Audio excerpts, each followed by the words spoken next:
Sénatrice Cordy, j'ai le plaisir de prendre la parole en deuxième lecture du projet de loi S-280, loi concernant un cadre national sur la maladie falciforme. Je remercie la parraine, la sénatrice Meji. Merci d'avoir travaillé pour défendre les intérêts des Canadiens et de leurs familles qui vivent avec la maladie falciforme. Je voudrais remercier aussi les membres du Caucus Noir qui ont organisé un événement extraordinaire l'an dernier. J'ai eu l'occasion de rencontrer bon nombre de Canadiens qui sont atteints de la maladie, ainsi que leurs familles et leurs aides-soignants. Bon nombre de ces familles et de ces soignants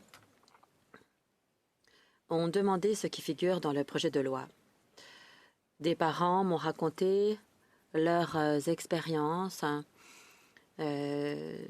d'éduquer des enfants qui souffraient de la maladie, le diagnostic, les raisons qui n'étaient pas claires de la détresse de leurs enfants et le sentiment de ne pouvoir rien faire pour soulager les douleurs de ces enfants. Certaines familles ont estimé que c'était la chance, tout simplement, qui avait permis à leur enfant d'être diagnostiqué et qu'on leur ait dit quels étaient les symptômes et comment il fallait les traiter. Un diagnostic précoce, des plans de traitement précoces offrent la meilleure chance pour assurer la qualité de vie des personnes qui sont atteintes de la maladie falciforme. J'ai entendu d'autres histoires de la part de familles relativement en difficulté d'obtenir un diagnostic.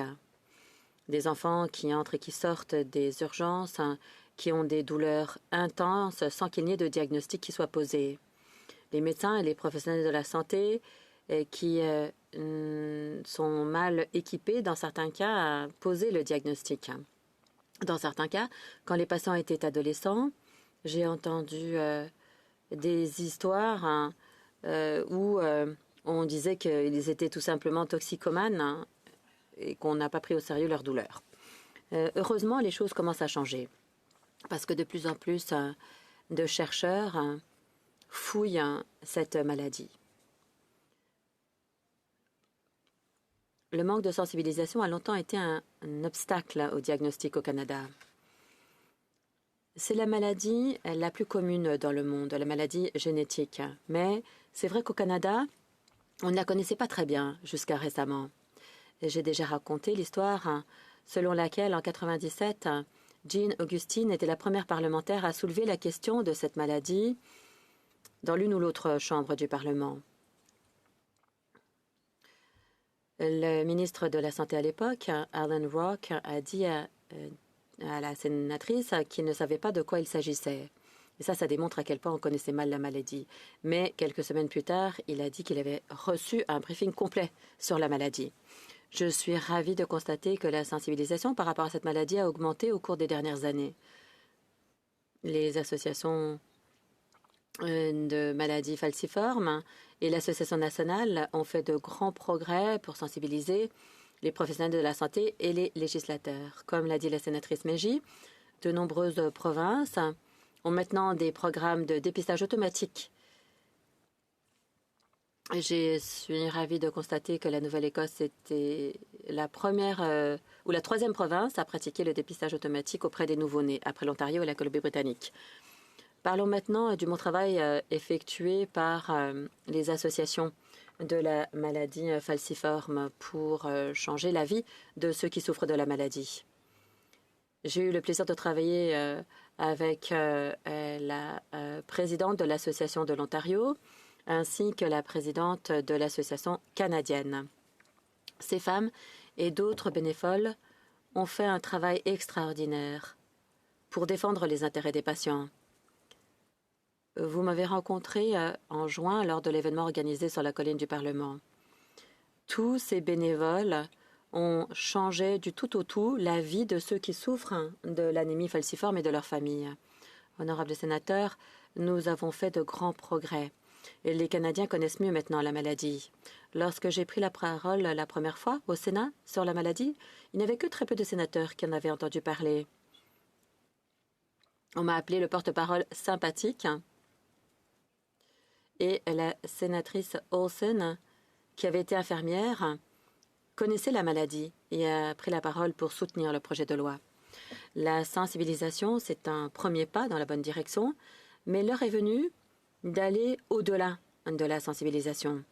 Nous devons avoir à notre disposition plus de ressources à l'échelle nationale et il faut qu'il y ait des systèmes de soutien à l'échelle nationale aussi.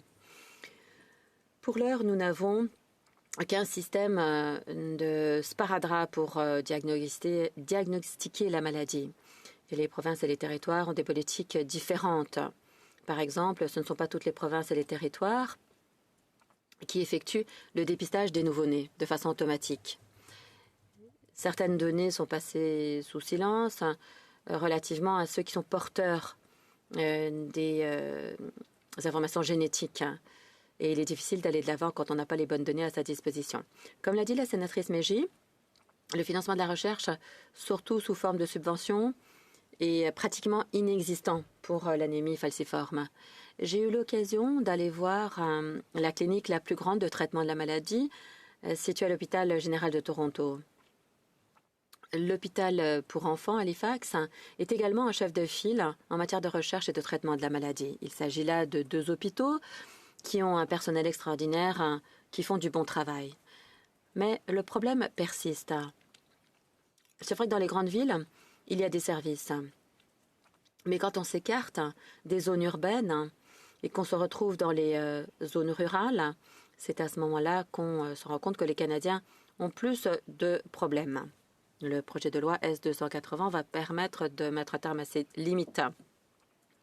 Je suis encouragée par le fait que le gouvernement fédéral veut jouer un rôle de chef de file en élaborant un cadre national. Il y aura la création d'un réseau national pour faire avancer la recherche et la collecte de données, ainsi que d'établir un registre national. Il y aura l'inclusion de mesures visant à répondre aux besoins des professionnels de la santé en matière de formation, d'éducation et d'outils de diagnostic,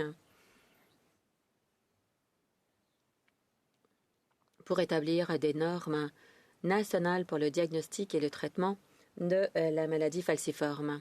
Je suis également heureuse de voir qu'il y aura une analyse concernant la mise en œuvre d'un crédit d'impôt pour les personnes atteintes de la maladie et pour leurs soignants. J'ai discuté avec de nombreux parents qui m'ont parlé de leurs difficultés. Parce que leurs enfants vivent avec la maladie.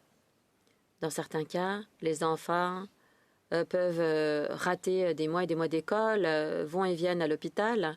Et pendant cette période, il y a des parents qui eux-mêmes ne peuvent pas travailler parce qu'ils doivent rester à la maison pour s'occuper de leurs enfants.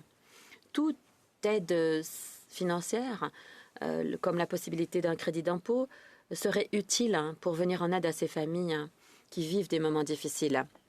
Honorable sénateur, ça fait longtemps qu'on attend un cadre national.